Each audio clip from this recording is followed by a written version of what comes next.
A soldier once listed as missing has become another name on America's growing list of war dead. The body bags are returning home. The bills are still going out. As families prepare for funerals, Washington is preparing another massive request for billions more. The cost of the Iran war is no longer measured only in missiles. It's being counted in lives and money, with both numbers still climbing.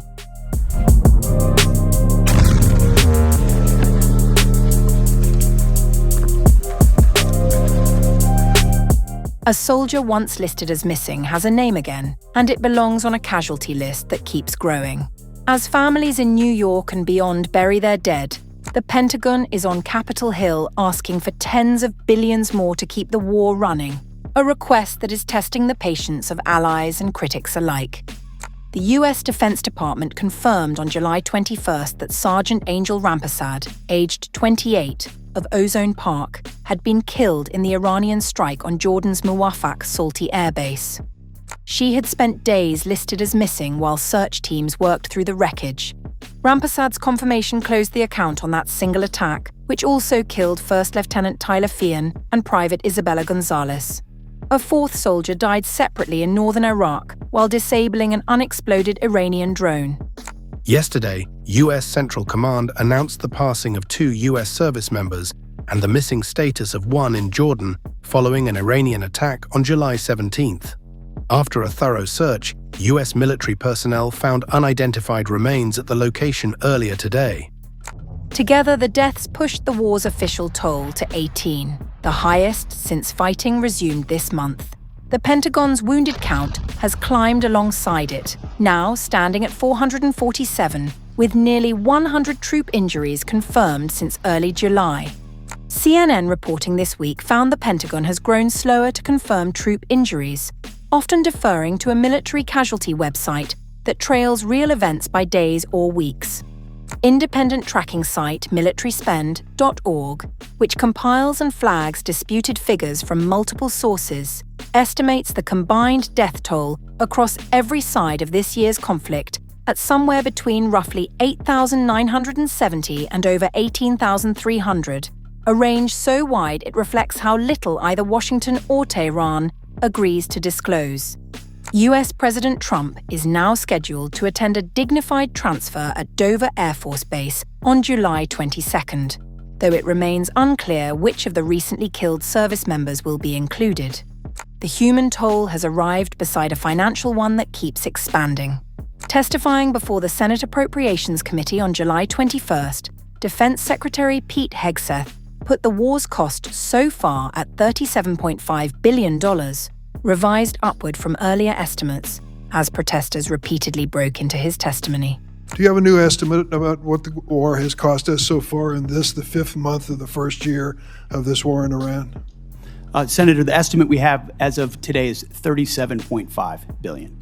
And is the current activity, which we've been told about, the exchange of fire back and forth in Iran, an indication that that number is going to go up in the months ahead? Some of that number captures additional O&M, mill pay, and other that would be anticipated through the fiscal year. So some of that anticipates what costs would be going out in the future as well. So the new number you've given me is what? $37.5 billion. And that represents the cost of the war through what period of time? Through now for certain aspects of it, but also mill pay, O&M, other anticipated costs through September 30th. Multiple sources familiar with internal Pentagon figures say the true cost may run well beyond what Hegseth disclosed publicly. Behind closed doors, the numbers have been just as hard to pin down. Despite the mounting toll and disputed figures, the Trump administration is pressing Congress for far more. House Republicans have proposed a $95 billion package covering the military and other White House priorities, with war funding making up the bulk of it. Senator Patty Murray, the committee's top Democrat, said Washington has heard this promise before.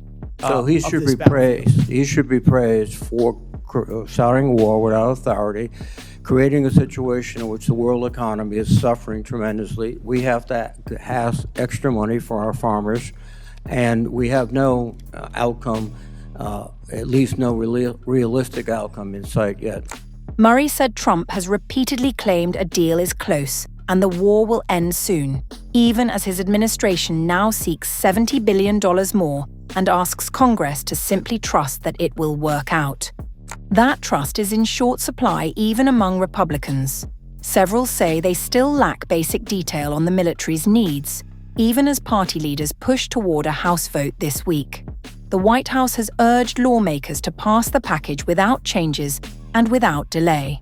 On the ground, the war offers no pause for the debate in Washington to catch up. U.S. Central Command carried out its 11th consecutive night of strikes on Iran on July 21st, hours after Iran said it struck American assets in Kuwait, Bahrain, and Jordan, along with a vessel in the Strait of Hormuz. Speaking in Manila on July 22nd, Secretary of State Marco Rubio warned that letting Iran control and toll that waterway would set a dangerous precedent for global shipping. We remain open to diplomacy. We remain open to working it out in a negotiated way. But right now, they don't seem to be serious about that. And so we're going to continue to protect shipping. We think other countries should join us in that endeavor. We don't need them to, but they should, because they're more impacted by it than we are. For now, the dead are counted, the bills keep coming, and Washington remains no closer to agreeing on how or when this war ends.